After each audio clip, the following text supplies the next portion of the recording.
Assalamualaikum warahmatullahi wabarakatuh. Selamat datang kembali di channel Pen Invasion, channel yang menyuguhkan video cerita bergambar seputar misteri. Simak terus video dari kami.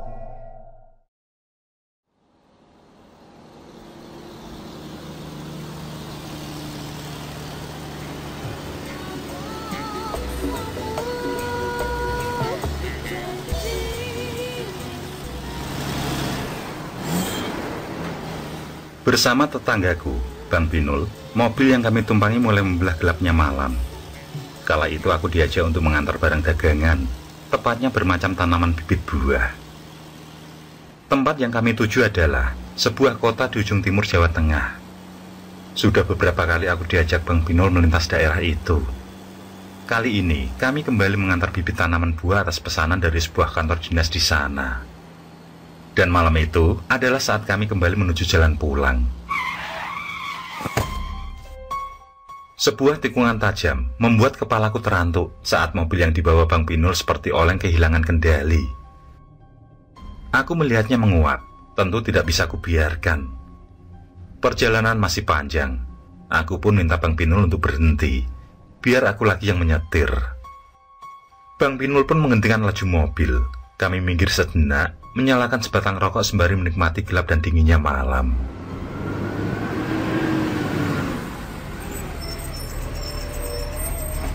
Suasananya sangat sepi. Kami bahkan tidak melihat sebuah penerangan jalan sedikit pun. Mungkin listrik sedang mati, pikirku. Kulihat Bang Binul kembali menguap. Sialnya saat melihatnya menguap, aku justru ikut-ikutan menguap. Aku melirik ke arah jam tangan Bang Binul, jam 11 malam lebih. Aku tidak melihat warung kopi buka, Rul, kata Bang Binul setengah bertanya. Kopi panggukah yang kau maksud, Bang? Bang Binul lantas tertawa. Aku menyusulnya tertawa. Aku memang belum melihat sebuah warung kopi pun yang buka. Aku baru teringat kalau malam ini adalah malam Jumat Kliwon. Tapi kan tidak ada hubungannya. Tutup warung sama weton. Secara metodologi perkuliahan ilmu ekonomi dimanapun, tidak ada diajarkan bahwa untuk weton tertentu tidak boleh berjualan. Entah kalau metodologi yang dipakai mengadopsi dari sistem perkuliahan di Gunung Kemukus. Kami lantas kembali tertawa.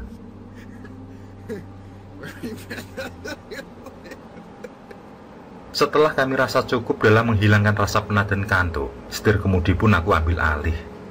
Mobil kujalankan dalam kecepatan sedang saja. Di sepanjang jalan yang kami lalui, tidak nampak satupun warung kopi yang buka. Soal urusan kopi panggu, pada awalnya aku memang merasa agak canggung dan risih. Secangkir kopi bersama beberapa jadah goreng memang jajanan lumrah. Namun bila dihidangkan dengan ditemani oleh seorang perempuan cantik dan seksi, tentu sensasinya akan sangat jauh berbeda. Dan seperti halnya Bang Binul, aku juga sudah sangat ketagihan. Dari kejauhan, aku melihat sebuah uplik berkelap-kelip. Mungkin rumah penduduk, atau siapa tahu itu warung kopi. Aku pun menginjak pedal gas lebih dalam. Tidak sabar rasanya untuk segera sampai di tempat itu. Bang Binul berseru lantang. Itu yang kita cari. Lampu sentir itu merupakan pertanda kalau warung kopi itu tidak hanya menyediakan kopi, namun sekaligus lengkap dengan para pramusajinya. Sejauh ini aku memang hanya sebatas menjumbu saja. Kopi panggu lebih pada sensasi cinta sesaat sembari menikmati kopi, sekaligus memangku pramusajinya yang hampir selalu cantik dan bertubuh indah. Sentir yang kami kira sudah dekat itu ternyata tak kunjung sampai juga. Aku bahkan sempat bingung karena menurut perasaanku, mobil yang kubawa ini sempat berbelok dari jalan utama yang seharusnya kami lewati. Tapi aku lega karena dari jarak paling tinggal 20-an meter, warung itu sudah terlihat jelas. Bang Binul pun terlihat gembira.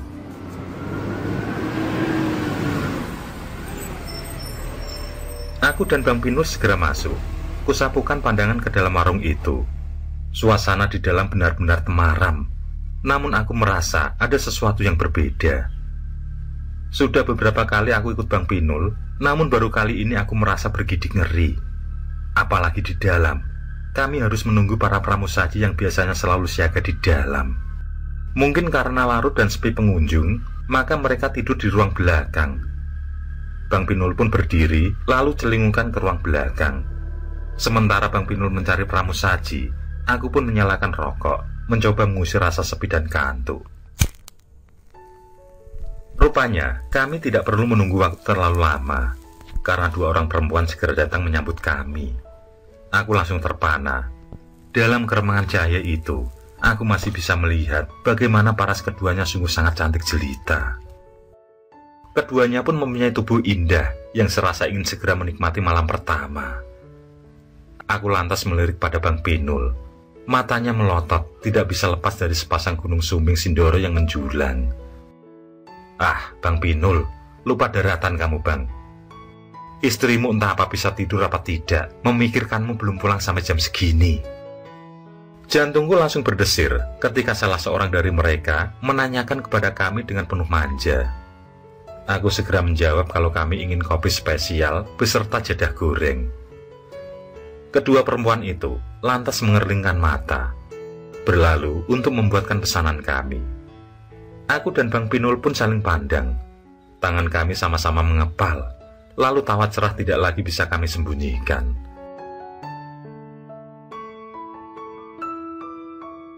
Selama kami menikmati sajian kopi pangku, baru kali ini kami mendapatkan pramusaji yang kecantikannya benar-benar memukau. Kecantikan kedua perempuan itu sungguh tiada banding. Apalagi kalau disandingkan sama istri Bang Pinul yang cerewet itu, sangat jauh.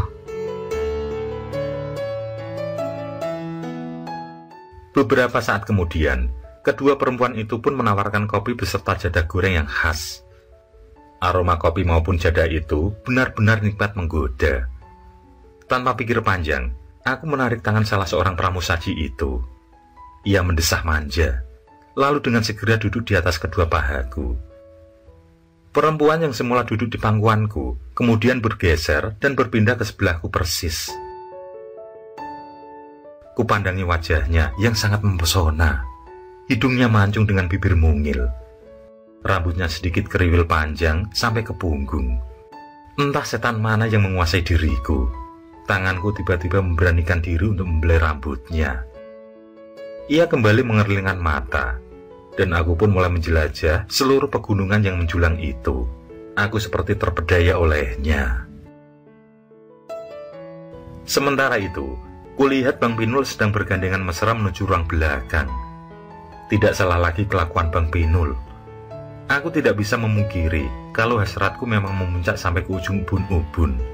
Tapi aku masih memiliki rasa takut bahwa berhubungan di luar nikah itu adalah sebuah dosa besar.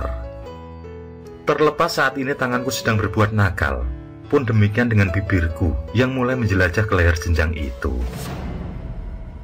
Aku sedikit terkejut kala aku rasakan leher perempuan itu terasa dingin sekali. Tapi aku tidak peduli. Gairahku semakin liar, semakin tidak terkendali. Aku juga tidak peduli ketika tanpa sengaja tanganku menyenggol gelas berisi kopi. Kopi pun tumpah tanpa sempat kuminum sama sekali. Yang kupikirkan saat itu hanya mendaki dan mendaki. Aku cumbu perempuan itu bagai harimau yang sedang menikmati buruannya. Aku tidak peduli saat aroma anyir mulai tercium masuk ke lubang hidungku. Aku benar-benar berada pada titik terendah dalam keimananku. Tapi aku semakin menikmatinya.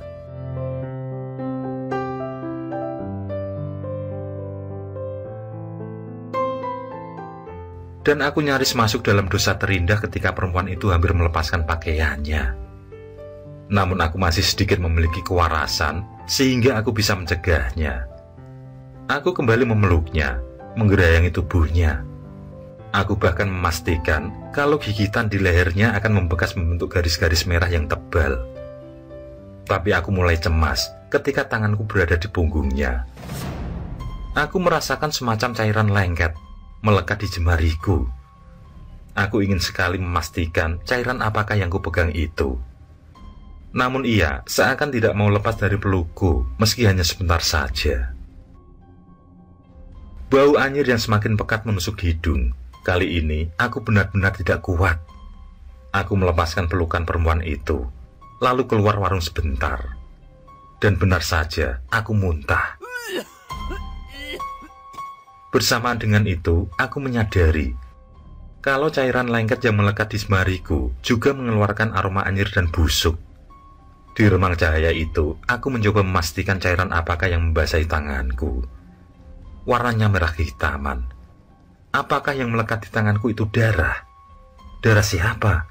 Gairah dan gejolak cinta sesaat yang sebelumnya membuat kelelakianku terasa menggebu seketika sirna dan berubah menjadi kecemasan yang luar biasa. Tiba-tiba saja tubuhku terasa gemetar. Keyakinanku bahwa ia seorang manusia pun mulai berubah menjadi sebuah keraguan. Dengan perasaan ngeri, aku mencoba melangkah kembali ke dalam.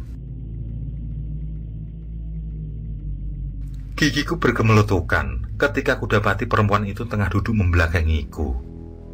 Ia kembali mengajakku untuk berjumpa rayu.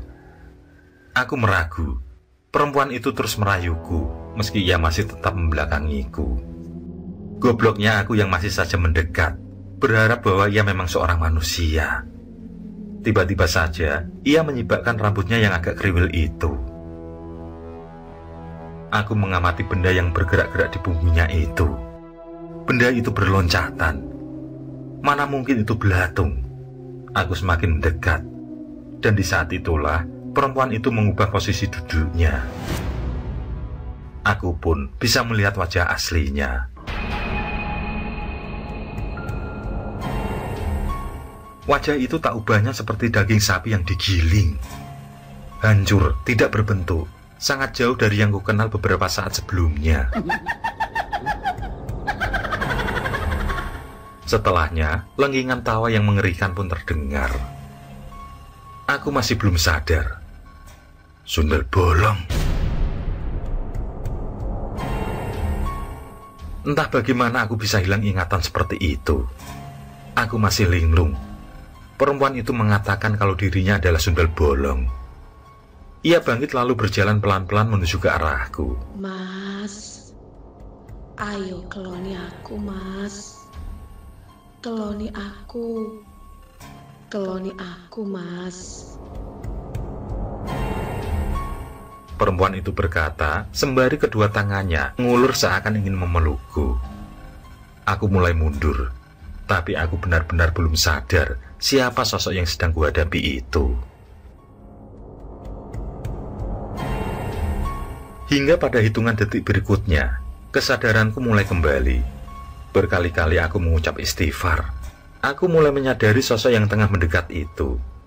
Aku memekik dan langsung berlari pada saat itu pula.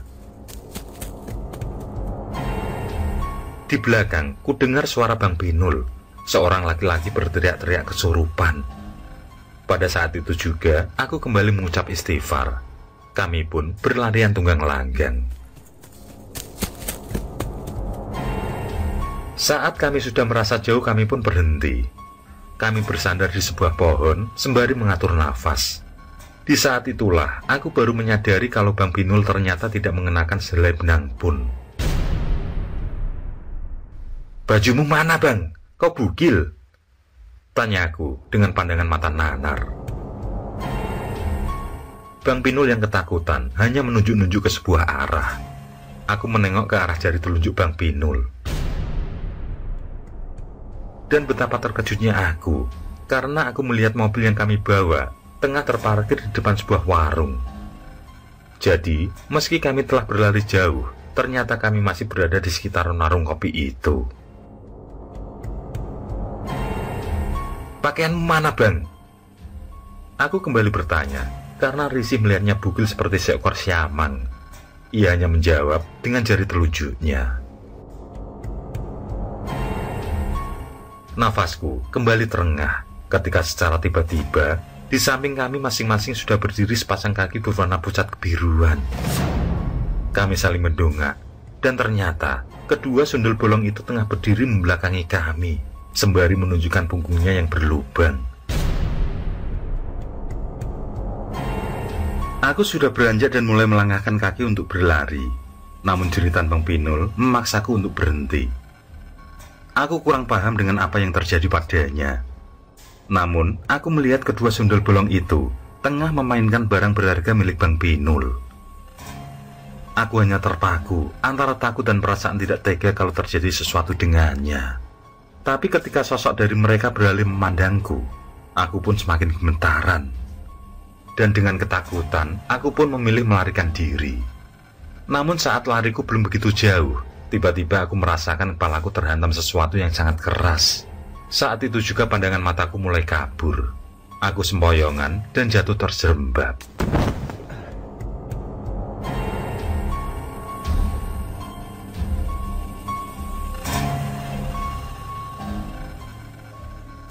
Aku mulai membuka mata ketika wajahku merasakan hawa yang hangat. Matahari sudah mulai meninggi. Aku lihat sekitarku hanya berupa pohon dan semak belukar. Aku masih bingung, mengapa aku bisa berada di tempat itu. Barulah setelah beberapa saat kemudian, ingatanku mulai pulih. Tapi saat aku mencoba berdiri, aku merasakan kepalaku pusing dan berat. Yang terlintas dalam ingatanku secara berurutan adalah kopi pangku, perempuan cantik, dan sosok sundel bolong. Aku juga teringat kalau aku tidak sempat meminum kopi yang disuguhkan. Entah apa jadinya kalau kopi dan jadah itu kumakan. Aku masih mencoba mengingat-ingat. Ada satu kaitan yang belum masuk dalam ingatanku. Bang Binul! Aku berteriak dalam hati. Tetanggaku itu, aku pun teringat padanya. Aku berjalan dengan menyibak ilalang yang tumbuh tinggi, sembari mengingat-ingat di mana letak warung kopi itu. Lepas dari ilalang yang tumbuh sangat subur, aku melihat Bang Binul tengah tergolek di bawah sebuah pohon. Aku pun segera menuju ke sana. Keadaannya masih sama, tanpa selembar kain pun menutupi tubuhnya. Aku panggil-panggil namanya. Sesekali ku goncang-goncang badannya. Sementara itu hanya beberapa meter dari tempatku, kulihat sebuah bangunan yang sudah terbengkalai. Atap yang sudah bolong di sana-sini, bahkan tanaman liar sudah masuk ke dalam bangunan itu. Aku kembali membangunkan Bang Binul. Agak lega karena ia mulai menggeliat. Saat ia mulai sadar dan semakin sadar kalau ia telanjang bulat, ia pun dengan cepat berlari masuk ke dalam bangunan terbengkalai itu. Tidak seberapa lama, ia pun sudah kembali dengan membawa pakaiannya. Setelah ia mengenakan pakaian, ia pun segera mengajakku untuk segera kabur dari tempat itu.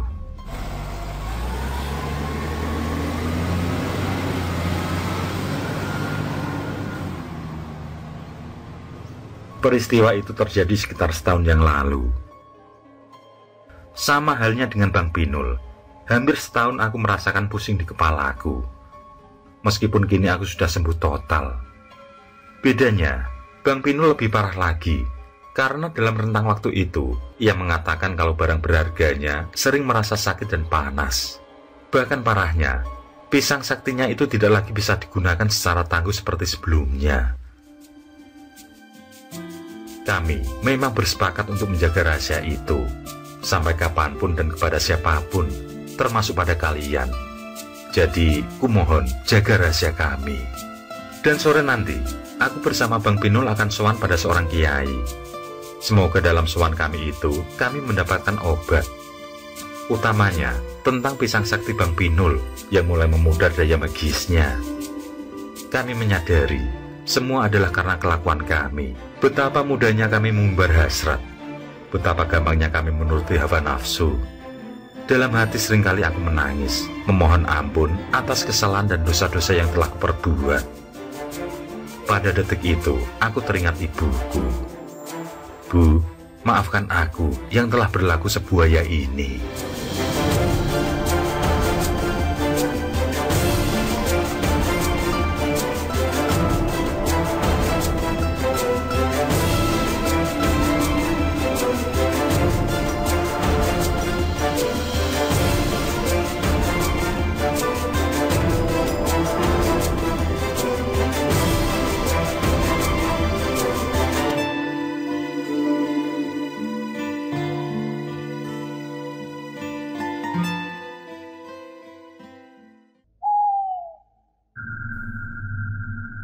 Oke, terima kasih. Semoga kawan-kawan terhibur, dan untuk ke depan, semoga channel ini bisa lebih baik lagi. Akhirul kalam, wassalamualaikum warahmatullahi wabarakatuh.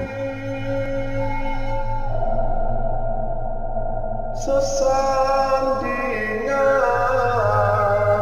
hormat kali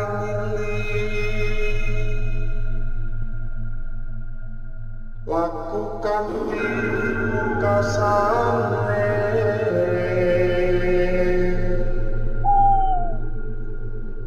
Anda kersane